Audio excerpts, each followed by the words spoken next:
Avant-Garde, el podcast que la academia no quiere que escuches. Arte, cultura, ciencia. Reescribiendo los límites del mundo contemporáneo. Para una sociedad crítica y reflexiva. Avant-Garde. Hola, ¿qué tal? Bienvenidos a nuestro segundo episodio de nuestro podcast Avant-Garde, que forma parte del CECRITIC, que está adscrito a la Secretaría de Extensión y Cultura Universitaria de nuestra máxima casa de estudios, la Universidad Autónoma de Querétaro. En este segundo episodio vamos a tratar el tema de iconoclasia versus destrucción del patrimonio cultural, monumentos intervenidos por movimientos sociales. Y pues sin más, les dejo con mi compañera, la maestra María Frías, coordinadora de Patrimonio Cultural Universitario, también de aquí del equipo del CECRITIC. Y yo soy Carmina H. Escalante. Bienvenidos. Bienvenidos. El día de hoy nos acompañan tres personalidades muy importantes y especialistas en el área. Se las presento.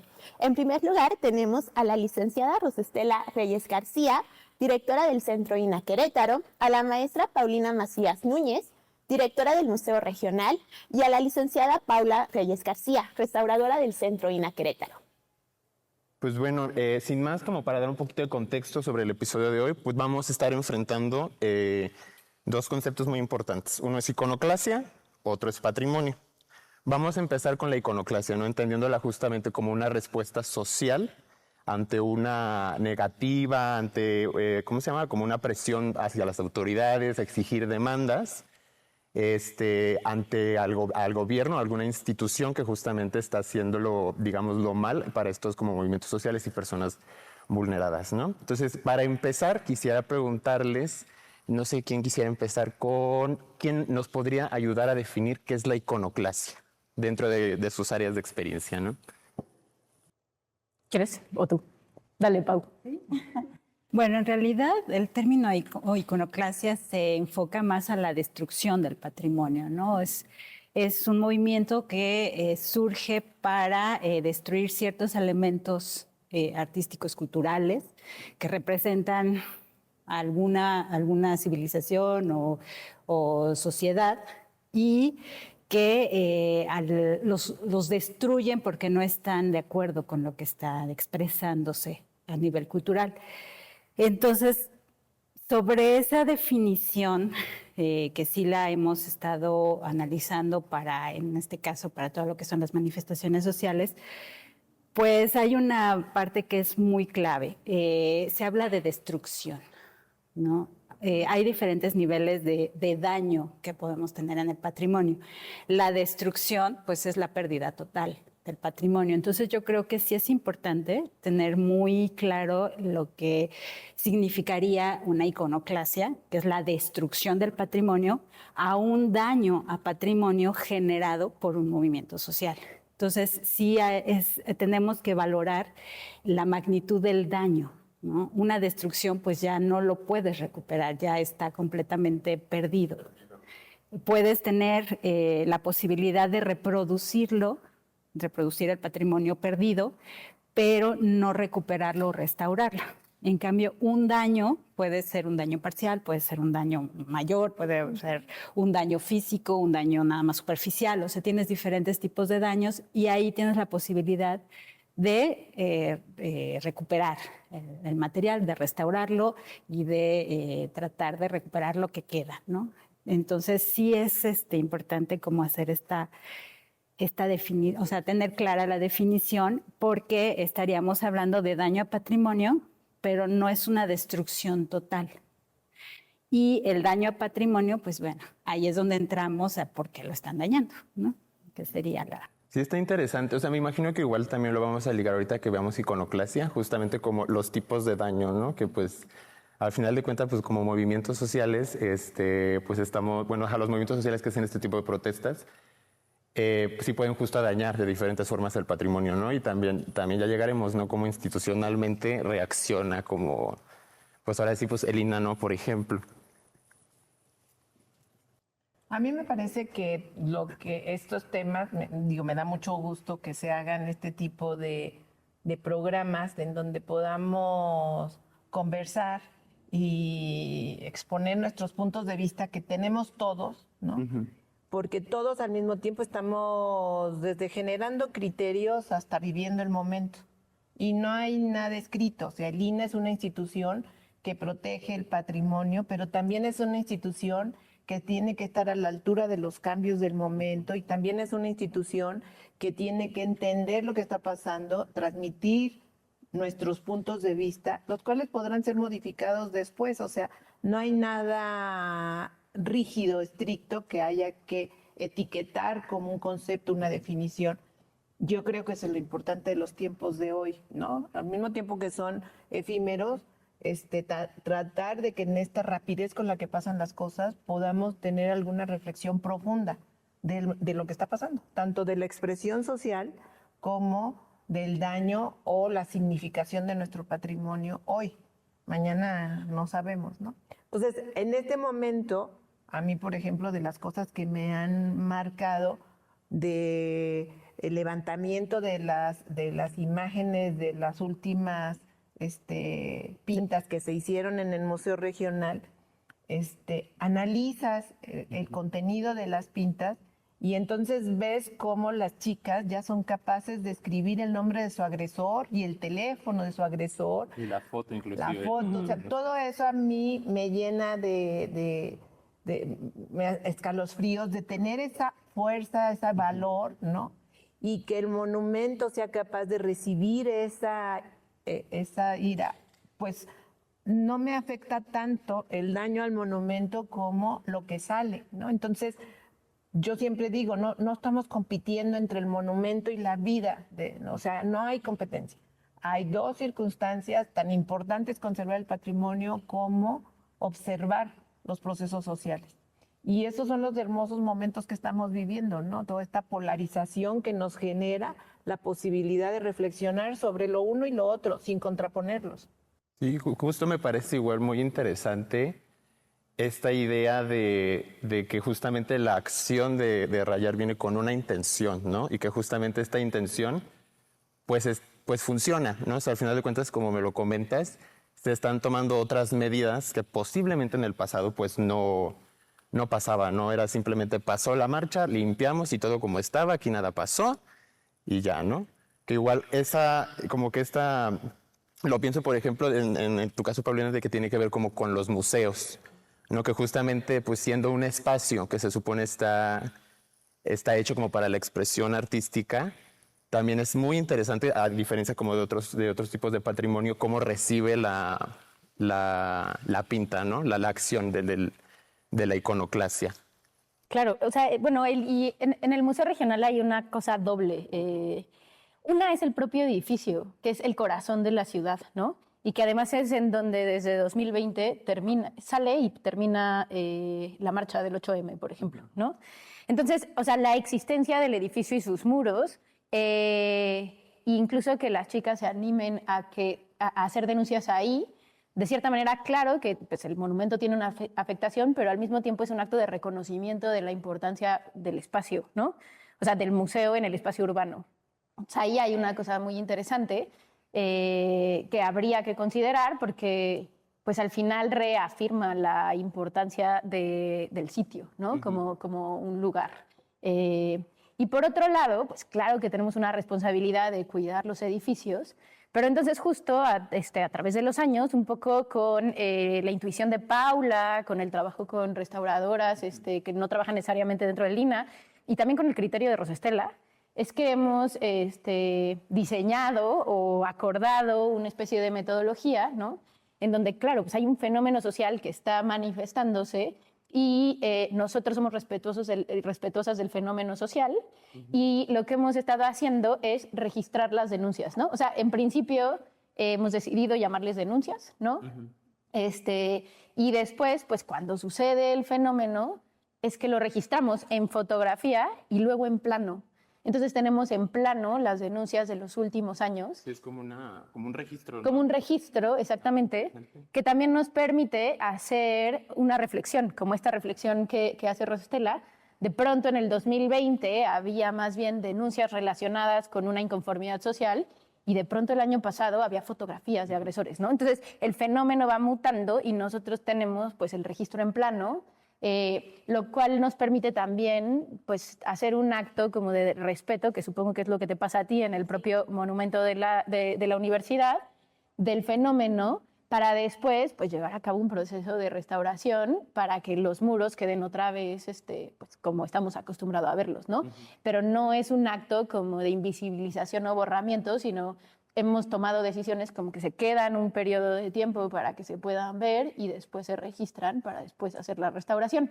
Y por otro lado también Paula ha experimentado con un montón de materiales y experimentamos todo el tiempo, o sea, como recién se hizo una prueba, porque un asunto son los muros con pintura y otra las canteras, ¿no? O sea, limpiar las canteras es mucho más complicado que limpiar los muros. Y entonces, bueno, pues entonces para limpiar las canteras, ¿qué hacemos? O cómo prevenimos, ¿no? O sea, ¿qué se le puede poner a la cantera que no la dañe, pero que pueda estar lista para recibir este tipo de manifestaciones? Y cómo estas manifestaciones van mutando, ¿no? O sea, porque tampoco es que sean fijas. O sea, antes del 2020 no había estos fenómenos y este fenómeno incluso entre el 2020 y el 2024 ha cambiado un montón. Y este año, por ejemplo, al museo le tocó, digamos, recibir mucho más los carteles de la manifestación, que me pareció un acto súper bonito, yo estaba muy conmovida, y no tanto denuncias en graffiti, ¿no? O sea, en aerosol. Y los materiales, ¿no? Han terminado, o sea, han cambiado, o sea, hay ahora muchas hojas impresas, de pronto hay plumón. Entonces, eso, o sea, como observar el fenómeno con respeto y con interés, me parece que nos permite cuidar el patrimonio, pero ser respetuosos también y respetuosos con los movimientos. Exactamente. Sí, justo, bueno, no sé si quisiera comentar algo. Pues, bueno, es todo un proceso, ¿no? Ha sido muy interesante porque realmente la primera marcha grande que se dio en el 2020 con el movimiento feminista, pues fue como institución, fue un gran reto. Porque ahí fue cuando se puso en la mesa lo que es el patrimonio cultural y lo que la institución también ve que es todo el estudio de las sociedades y su desarrollo. Entonces, teníamos que ser coherentes con lo que nosotros investigamos como institución. Y de ahí dijimos, bueno, sí, hubo muchísimas opiniones en contra, por ejemplo, en el primer movimiento era muy ofensivo que los monumentos fueran agredidos de esa manera.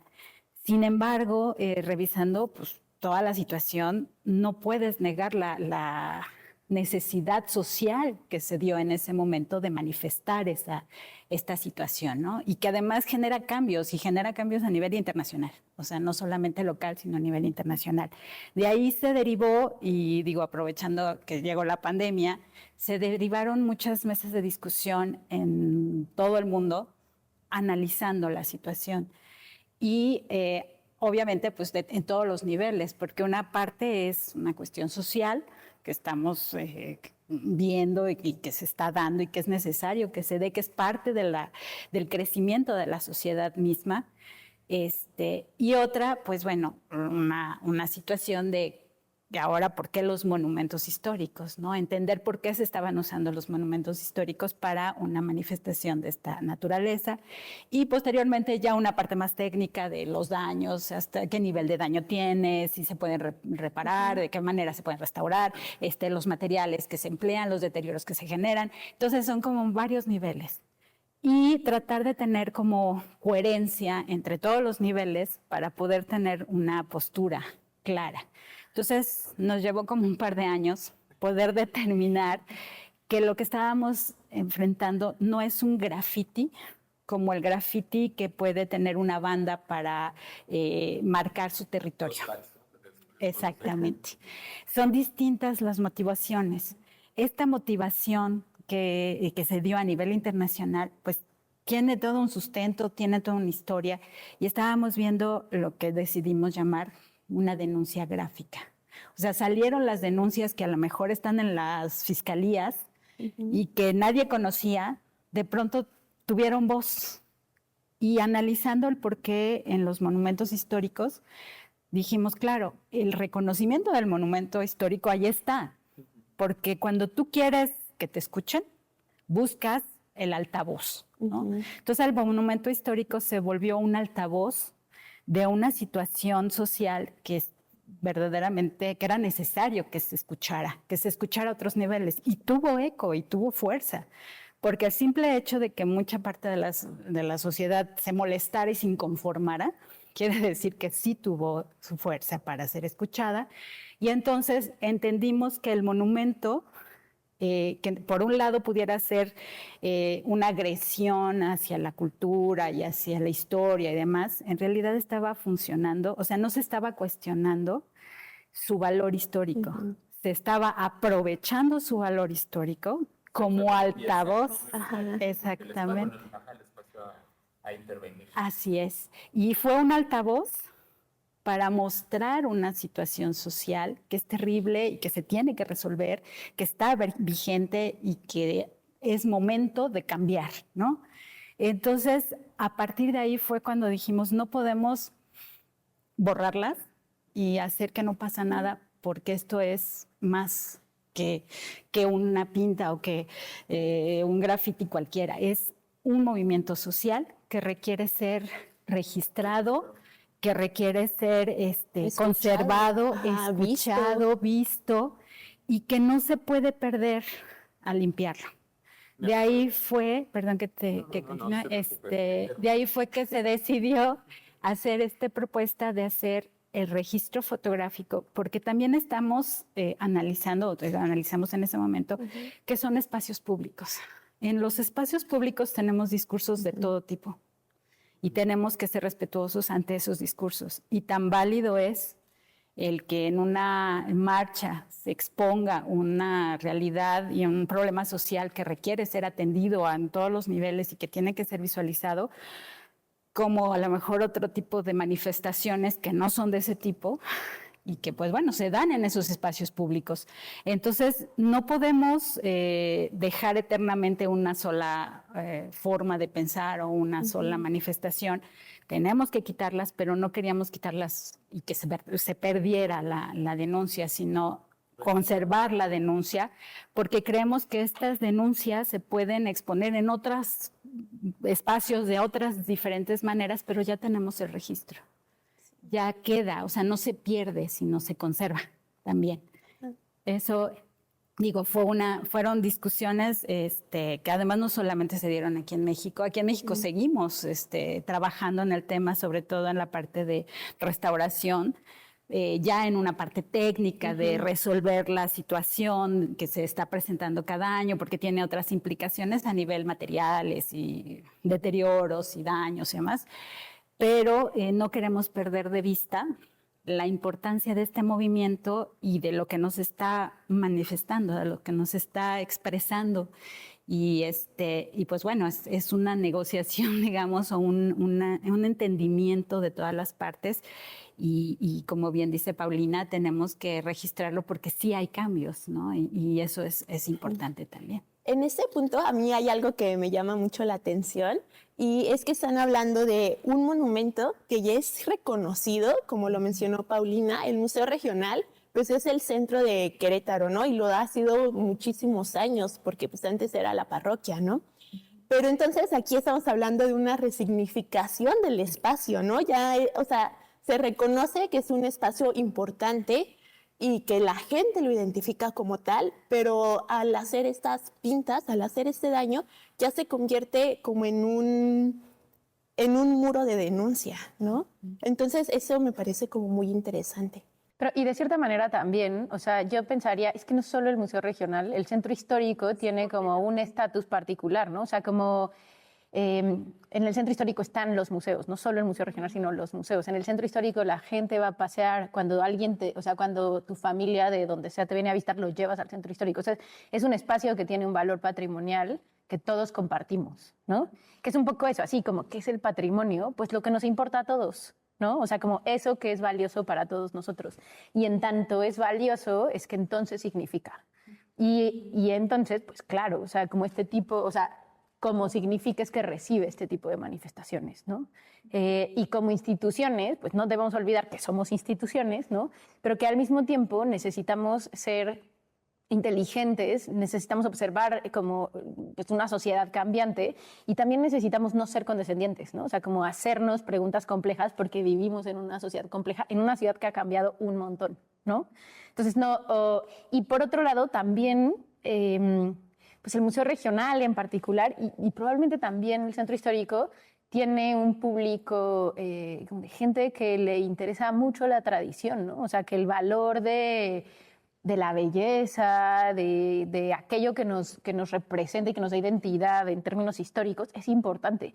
Y, o sea, como yo pienso de pronto que en estos tiempos que vivimos pareciera que solo hay un camino, ¿no? O sea, como... Y no es verdad, o sea, como tanto o sea, es respetable como la idea de que nuestra identidad está relacionada con el valor histórico de una zona, como que ese valor histórico tendría que empezar a moverse, ¿no? Y como instituciones necesitamos ser respetuosos de todos esos puntos de vista. Y no está fácil, pero creo que por ahí va la apuesta, ¿no? Yo creo que no está fácil, pero tenemos muchas herramientas que nos permiten medir las diferencias en cada año, ¿no? Claro. O sea, no es lo mismo la marcha en Querétaro que en Zacatecas, que en Aguascalientes. Y eso está bien interesante porque, bueno, nosotros que nos dedicamos a la protección del patrimonio y somos una institución que ve el patrimonio desde muchas aristas, ¿no? Desde el punto de vista antropológico, del de restauración, desde los museos, ¿no? O sea, nosotros tenemos una mirada muy diversa porque nuestras especialidades son muy diversas. Y lo que hemos hecho en los últimos tiempos es hacer esta integración multidisciplinaria en un solo fenómeno. Y es muy impresionante lo que comenta un antropólogo de lo que comenta un restaurador o lo que comenta un arquitecto con relación a un mismo hecho, ¿no? Y eso es lo que nosotros tenemos que transmitirle a la sociedad porque ese es el lugar en donde vive, esa es la identidad que van a tener de su lugar, ese es su patrimonio. Y en medida en que lo conozca, pues lo significa. Y ya dirá si lo protege o no lo protege o lo usa como pizarrón fundamental o no, ya es su decisión. Pero lo importante es que lo conozcan y que nosotros seamos capaces de transmitirlo desde todas estas miradas mucho más diversas. Y como ir observando qué pasa cada año, porque bueno, en alguna de las pláticas que tuvimos sobre las técnicas de protección de los monumentos, y que nos hablaban de lo que había pasado en Zacatecas y de lo que había pasado en Aguascalientes, yo decía, no manches, en Querétaro no pasó todo eso. O sea, aquí mismo en la UAC, en la Facultad de Filosofía, fue muy impresionante cómo cuando tomaron las instalaciones de la UAC, hicieron denuncias, ¿no? En el edificio nuevo y no tocaron el monumento histórico. Ajá. Yo sí me impresiono de ver cómo sí hay una reflexión sobre dónde haces tu expresión. No sé si lo hacen de manera intuitiva, orgánica o moda, no lo sé, pero lo que sí sé es que hay una combinación de expresiones de denuncia con respeto. Y sí lo tenemos, las dos cosas conviven. No es de que si eres agresivo, no eres respetuoso. Pues no, somos todo eso y son todas esas las circunstancias que rodean un momento histórico o social, ¿no? Y nosotros a nivel de monumento los registramos, o a nivel de patrimonio más bien, lo registramos y lo vamos entendiendo para poderlo transmitir y después lo vamos a reflexionar y seguramente el año que entra tendremos otras características. Pero irlas documentando pues nos hace entender los momentos que estamos viviendo y eso está súper interesante. Yo quisiera problematizar eso un poquito, o sea, sobre todo porque ahorita como que hemos hablado justamente del movimiento feminista, ¿no? Y también hay movimientos sociales, por ejemplo, yo me acuerdo en esta marcha trans, la última, también hubo pintas, ¿no? Pero también me acuerdo que justo hablando con María, yo encontré como una disyuntiva muy interesante que creo que damos como muy por sentada, ¿no? La diferencia entre iconoclasia y vandalismo, ¿no? Que parece muy sencilla. Pero justamente, ajá, como que me preguntó María, justo me lanzó la pregunta y yo como que la reflexioné un poco más, ¿no? O sea, ¿qué pasa si, no sé, por ejemplo, voy a usar el mismo ejemplo que usamos, si hay una barda donde, no sé, murió una mujer trans, ¿no? Y esa barda ya tiene o por ejemplo la Veneno, ¿no? Que tiene su monumento ahí en el Parque del Oeste. ¿Qué pasa cuando llega, no sé, un hombre cis, transfóbico y raya, ¿no? Y dice abajo las trans, ¿no? Por ejemplo. ¿Qué es lo que pasa? O sea, ¿sí es vandalismo o sigue siendo patrimonio? Digo, sigue siendo iconoclasia. O sea, creo que ese límite está bien interesante, ¿no? Que parece muy sencillo, pero se puede discutir mucho. Pero mira, o sea, yo ahí, o sea, lo que yo te diría es como por una razón o el, mo- como el monumento está en el espacio público, ¿no? Y podría ser moralmente condenable que una persona como haga un acto de vandalismo, ¿no? Despreciando lo que representa el monumento a una mujer trans que fue asesinada, ¿no? Pero ahí hay, digamos, el espacio público es un espacio de diálogo y de tensión, ¿no? Y tal vez ese diálogo y esa tensión tiene lugar como en estos actos. O más bien se manifiesta una violencia que de todas maneras está tomando lugar, ¿no? Y entonces, por más lamentable que sea un fenómeno como el que describes, me parece que al menos le da materia a una violencia que existe, ¿no? Y nos permite discutirla. O sea, yo no diría así de viva que violenten los monumentos, para nada, pero sí de cierta manera como que pone en la mesa la posibilidad de, a partir de un conflicto, encontrar, o sea, de pronto evitamos el conflicto, no justo hablábamos, ¿no? Yo soy muy evitadora de conflictos, pero probablemente es a partir del conflicto que empieza la discusión, ¿no? No, o sea, no puedes fingir que no pasa, porque las cosas sí están pasando, ¿no? O sea, ese hombre cis que fue y vandalizó un monumento de una mujer trans asesinada, de todas maneras, es violento, ¿no? Y eso como lo pone de manifiesto y nos da la posibilidad de conversar. Y a partir de ahí probablemente es que podamos encontrar como lugares de, pues de disenso, pero también de consenso y de respeto. Entonces sí, yo creo que justo es un fenómeno como muy complicado en todas las manifestaciones sociales, en todos los fenómenos sociales, no importa qué grupo social se esté manifestando, ¿no? No sé, o sea, como yo nunca llego a un consenso con mi propia familia, que quiero muchísimo, ¿no? Con estos temas. Después de años de conversación, no hemos encontrado un terreno común, mi hermana y yo, ¿no? Pero lo que me parece que es valioso es que la discusión está puesta en la mesa y no estamos como odiándonos en silencio. Yo ya creo que eso es un pasito pequeñito.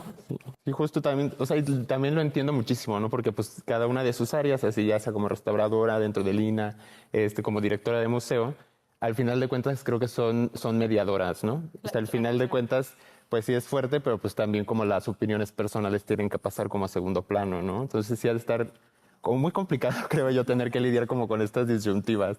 Claro. No, y tenemos que aportar lo que nos toca, porque además no hay una verdad única ni absoluta. Que lo diga la directora o que lo diga la restauradora o que lo diga el presidente municipal o el INA, la federación o el Estado. O sea, los niveles de gobierno, los niveles de especialistas, los niveles de la sociedad, tenemos que convivir todos. Y cada uno tenemos una obligación de ponernos de acuerdo. Mira, por lo menos ya tener esta reflexión aquí en este momento, ¿no? O tenerla con los trabajadores del municipio, en donde estamos haciendo los cursos de capacitación para poder proteger los muros, ¿no? Hacer toda esa investigación técnica de protección nos lleva a una discusión de por qué lo estamos haciendo. Y eso ya es una ganancia de criterio social, ¿no? Ideológico, muy profundo. O sea, yo cuando el INA provoca este tipo de reflexiones para hacer estrategias de ayuda entre municipio, estado y gobierno, yo me parece que estamos haciendo una labor maravillosa que no en cualquier estado de la República se da. No hay mesas de trabajo interinstitucionales para un solo fin, ¿no? Eso aquí en Querétaro sí pasa, pero no pasa en Aguascalientes, por ejemplo, ¿no? Eso también es un dato de reflexionar. ¿no? Ustedes desde la universidad producen este tipo de programas, pero no en todos lados se hace. Sí. Entonces, lo que tenemos que hacer es la protección del patrimonio de esta ciudad, de este momento, de estas reflexiones. Y eso es lo que nos va a dar el valor.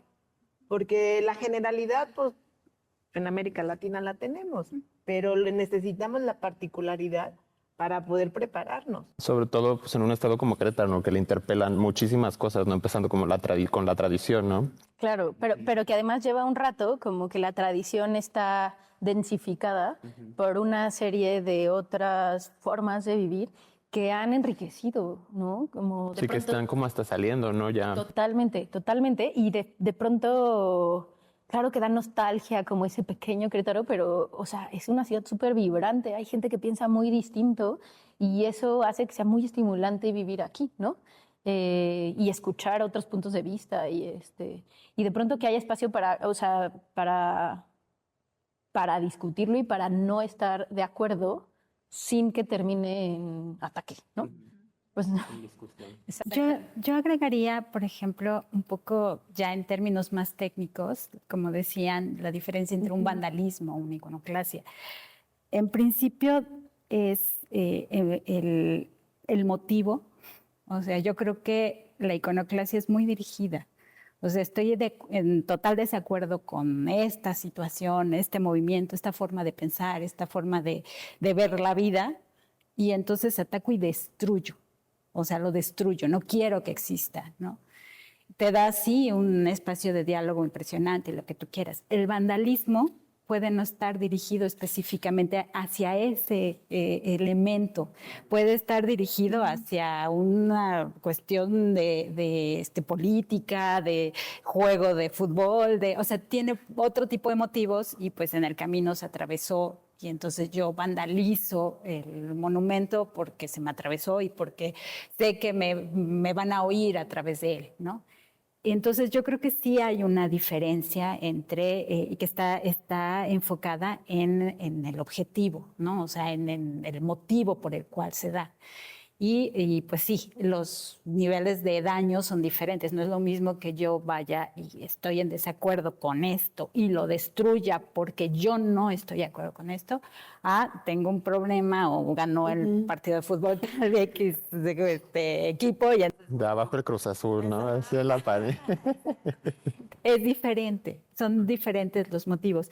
Y bueno, parte de nuestro trabajo es precisamente analizar estas situaciones. Es más preocupante cuando ves que tienes un motivo que va, o sea, de furia, de enojo, o de odio. Que te está manifestando una situación social que se puede volver muy grave, o que ya es muy grave y que se está visualizando de esa manera.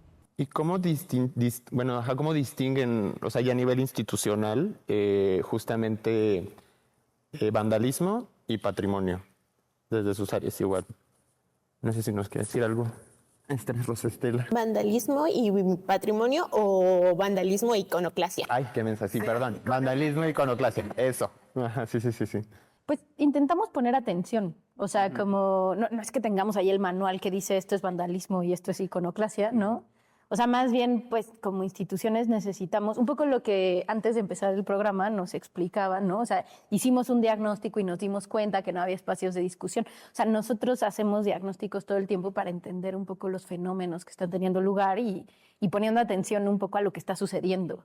Y a partir de ahí es que podemos hacer algunas hipótesis y conclusiones, ¿no? Como el ejemplo que tú acabas de poner. O sea, probablemente no tengas la grabación de video que te diga que esa iconoclasia contra un monumento para una mujer trans era de un hombre cis con odio, pero pues probablemente el mensaje te lo dice, ¿no? O sea, como, pues al final eso hacemos en las instituciones, observar y estudiar los fenómenos y hacer hipótesis para entender, o sea, en el museo, por ejemplo, pues de pronto la propia denuncia se ve si es una denuncia o es así alguien que pasó a las 3 de la mañana con un aerosol y solo hizo una raya, ¿no?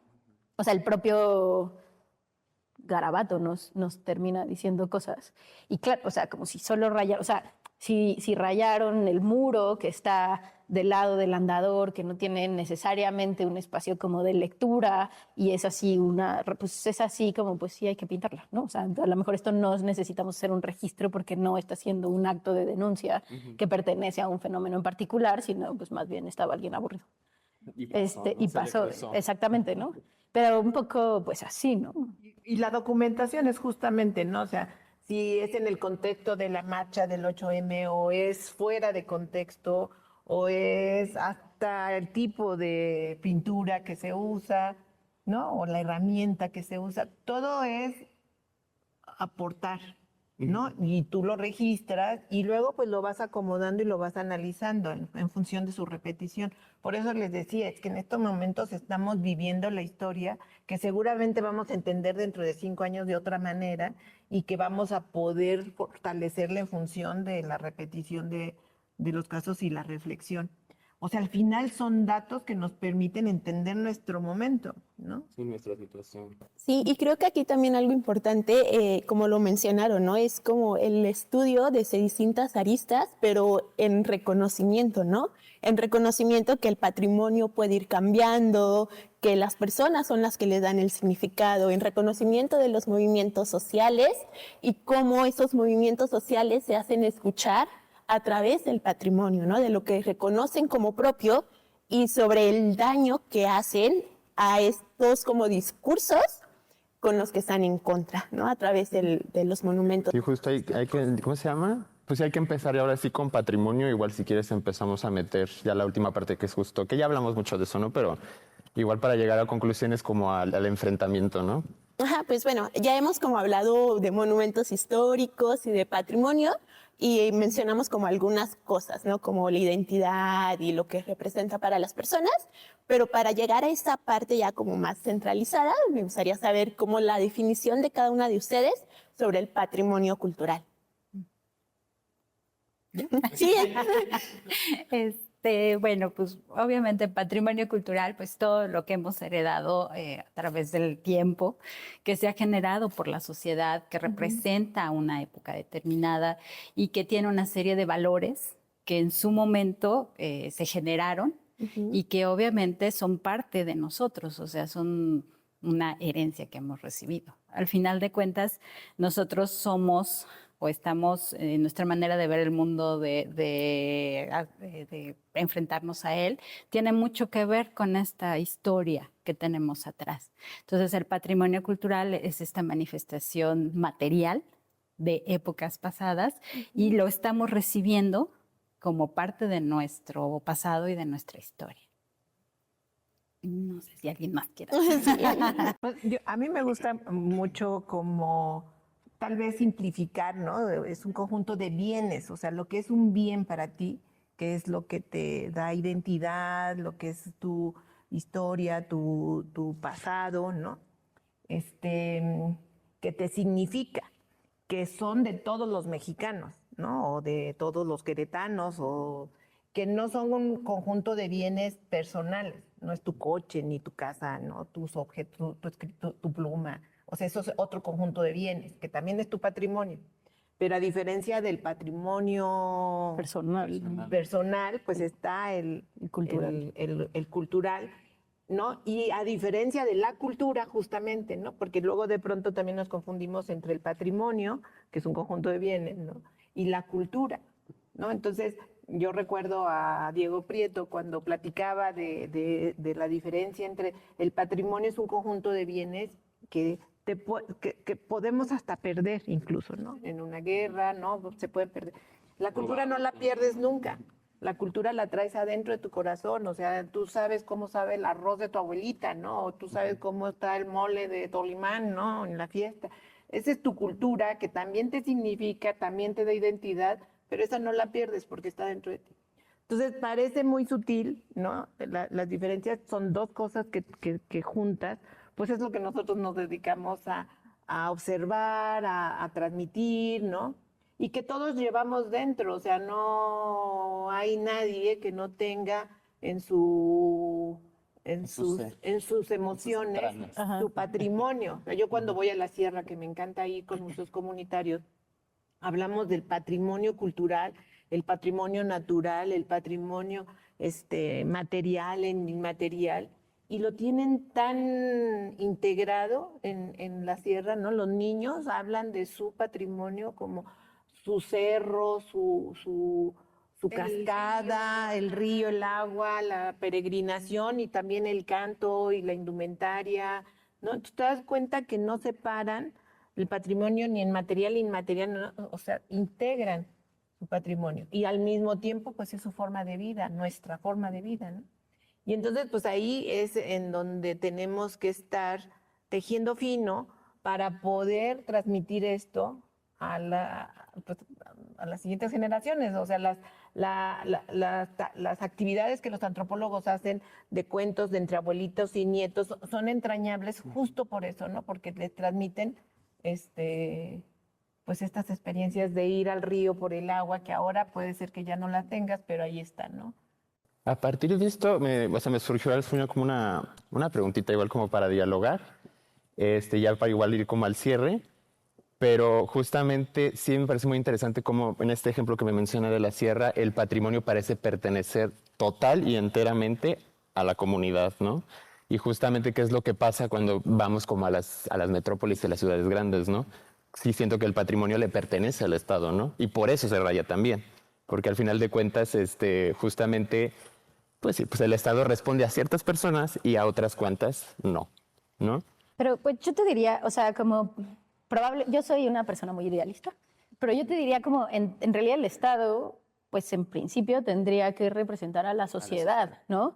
Y al pertenecerle, o sea, al tener el Estado la responsabilidad de cuidar el patrimonio, quiere decir que la sociedad valora un bien, una manifestación cultural, un objeto, y quieren como que en conjunto se proteja, ¿no? O sea, claro, en la realidad a lo mejor suceden otro tipo de cosas, pero yo me doy cuenta en el museo, hicimos hace un año una intervención con perspectiva de género adentro de las salas del museo. Y entonces ahí, por ejemplo, me daba cuenta que había comentarios en los libros así de qué padre que hicieron esto, y así comentarios que decían así, no, nosotros así no metan su ideología en nuestras obras de arte, ¿no? En nuestra historia. Y como mucho más allá de decir, ay, ¿no? O sea, como no están listos para cambiar. O sea, como que la reflexión era como, es que o sea, como esta tradición es importante para ciertas personas, ¿no? Y entonces, claro, o sea, probablemente en una ciudad la cosa es mucho más compleja porque hay mucho más tipos de personas diversas. Pero sí, ese conjunto de bienes que compartimos y que consideramos importantes, yo creo que sí son de todos y es más bien que están en manos del Estado porque son importantes para todos y para todas. Entonces, claro, o sea, como es complejo, pero pues no sé, hace poco, es una historia que no es del museo, pero se estaba restaurando la cúpula del Templo de San Agustín, ¿no? Y esa cúpula tiene talavera, ¿no? Azulejos. Y hicieron un diagnóstico estructural y parecía que los azulejos pues le cargaban un montón de peso a la cúpula y los azulejos no son necesariamente coloniales, ¿no? Y entonces allá había una discusión fuerte sobre quitamos los azulejos, ponemos los azulejos y había denuncias ciudadanas sobre por qué le están quitando los azulejos a nuestra cúpula, ¿no? O sea, como que la complejidad pues claro. Y la gente sí está ahí viendo y diciendo, no, pero pues si la imagen de lo que me importa a mí tiene unos azulejos, pues por favor regrésenselos. Y el Estado tenemos la obligación de escuchar esas cosas y tomar decisiones responsables como a ese respecto, ¿no? Ahí, por ejemplo, fue muy interesante porque técnicamente tienes datos de peso y de originalidad y de autenticidad, que son de los elementos que marcan los criterios para la conservación de un bien, ¿no? Y pues esos azulejos no nacieron ahí y están pesando, ¿no? Pero hay otro concepto que también ya se volvió un elemento patrimonial a nivel internacional, que es el paisaje cultural, ¿no? Y entonces, ¿qué papel juega la cúpula en el paisaje cultural de Querétaro? Y ese no estaba tan claro en los momentos en que tomamos la decisión de retirarlos por un asunto estructural, ¿no? Entonces, tener discusiones con expertos, ¿no? En donde aportan sus puntos de vista estructurales, estéticos, históricos, ¿no? O sociales, es muy interesante. Y no es que valga más el punto de vista de uno que del otro. Son todos estos puntos de vista lo que van a determinar el criterio a seguir, sea el que sea, que seguramente dentro de 10 años podríamos decir en la madre nos equivocamos, ¿no? Pero hasta dentro de 10 años ahorita, ¿para qué nos preocupa? Pero entonces es parte de pues, la flexibilidad y pues el lugar que ocupan estas reflexiones, ¿no? Y que el fenómeno de cierta manera deja ver que la ciudadanía sí está dispuesta a decir no, o sea, ponle por favor los azulejos porque nuestro paisaje cultural. Entonces, digamos, esa problemática es una buena noticia, porque de pronto a veces estamos protegiendo el patrimonio y parece que somos así, solo la institución diciendo, no, es que esto importa. Pero o sea, como en esta crisis o este momento, revela que en realidad sí, ¿no? O sea, la ciudadanía está lista para ir a hacer una denuncia ciudadana al centro y estacionarse y demás para decir, por favor, dejen los azulejos, porque es importante para nosotros, porque es nuestro, ¿no? Y entonces ahí, pues, nuestro corazoncito de trabajadoras del INAH dice, ay, qué bien, ¿no? O sea, como que la ciudadanía está lista para defender esto, que es un paisaje cultural para ellos y para ellas. Y es interesante porque con este mismo caso que nos tocó estar acompañando todo el trabajo de restauración, había gente que llegaba y nos decía, no los pongan, ¿no?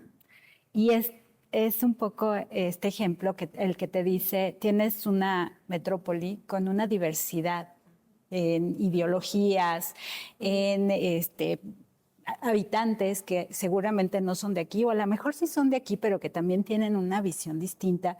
Y es ahí donde entiendes por qué sí una institución del Estado o del gobierno federal entra, porque tiene que ser hasta cierto punto también mediadora. Porque ciudades como Querétaro, que son muy diversas, que llega mucha gente de todos lados, que a lo mejor no tienen claro o no identifican el patrimonio cultural local, pues para ellos no les importa si lo dejas, lo tiras, lo pones verde o azul, ¿no? O sea, no importa, porque no tienen una identificación con este patrimonio. Pero la gente que está aquí sí, ¿no? Y entonces esas voces, pues hay que escucharlas. De lo contrario, pues pudiéramos tener pérdidas de patrimonio local en estas metrópolis donde la vida es totalmente distinta a una comunidad o a una ciudad más pequeña en la sierra que todavía está más identificada con su entorno, con sus patrimonios, con sus tradiciones, que todavía tienen este acercamiento y las puertas abiertas de sus casas, ¿no? Aquí en la ciudad eso es una locura, eso no puedes tenerlo, ¿no? También me la estoy pasando increíble. Tanto así que ya se me fue se nos fue el tiempo. Quisiera, igual ya para cerrar, como una conclusión pequeña de todo lo que hemos hablado. Yo sé que nos quedamos ahí como a la mitad, pero creo que salieron cosas como muy interesantes.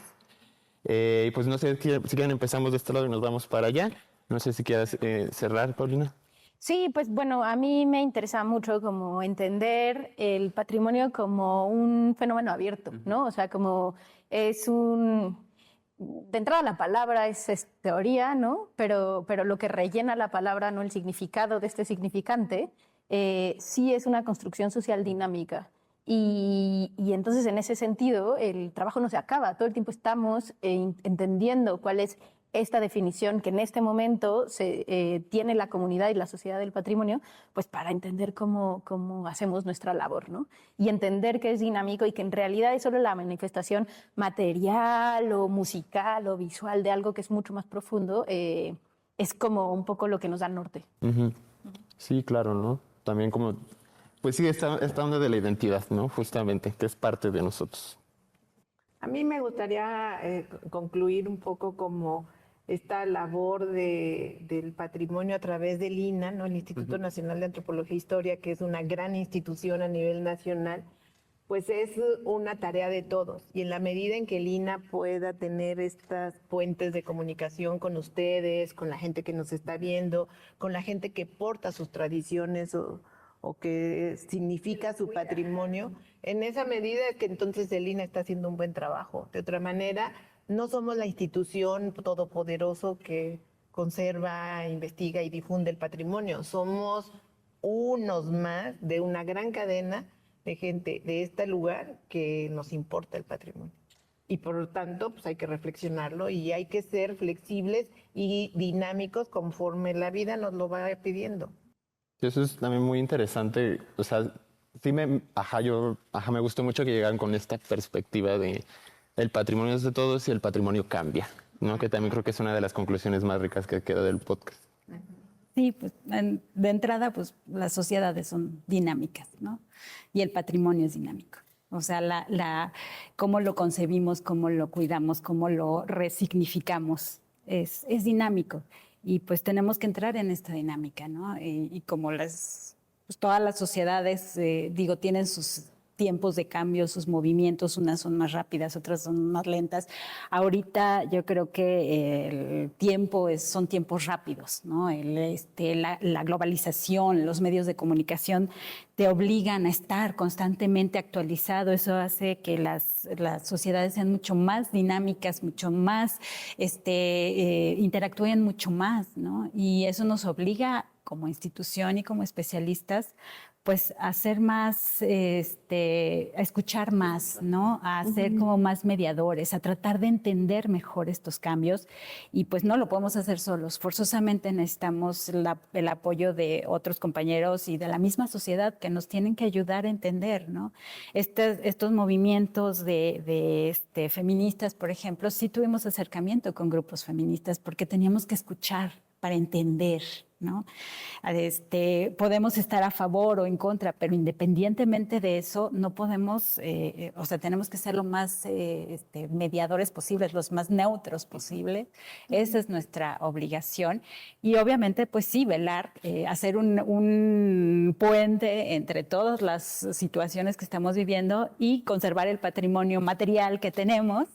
Y además, pues respetar estas dinámicas y tratar de entenderlas, ¿no? Entonces, eso es un gran reto en el que día a día estamos. Y bueno, o sea, justo yo sé que ya vamos a cerrar, pero este año el INAH cumple 40 años, el INAH en Querétaro, o sea, la apertura de las oficinas del INAH en Querétaro, y nos preguntamos cuál era como el modo de celebración, ¿no? Y entonces terminamos acuñando una especie de frase corta, eslogan, que se llama recorrer el presente, reimaginar el futuro, porque pensamos justo que la labor de mediación, de escucha, de especialización, ¿no?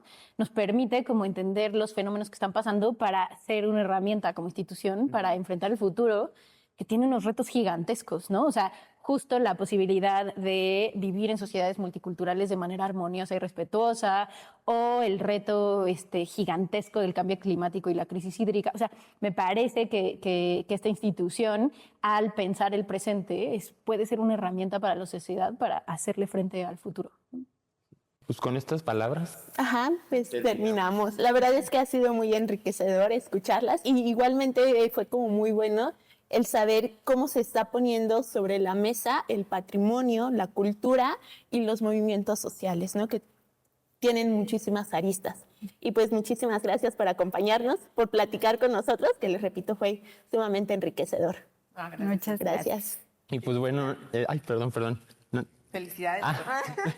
No, al contrario, pues muchas gracias por estar con nosotros. La verdad, fue una charla muy amena, muy rica, me gustó mucho. Y pues nada, a nuestro público les recordamos que nos sigan en nuestras redes sociales. Tenemos Instagram, YouTube, Spotify, también nos pueden encontrar ahí. Ahí regálenos un comentario en la caja de comentarios. Y TikTok también. Y pues nada, agradecer al Secretic, a nuestras invitadas, a la Secretaría de Extensión y Cultura Universitaria. Y pues sería todo. Muchas gracias. Hasta la próxima.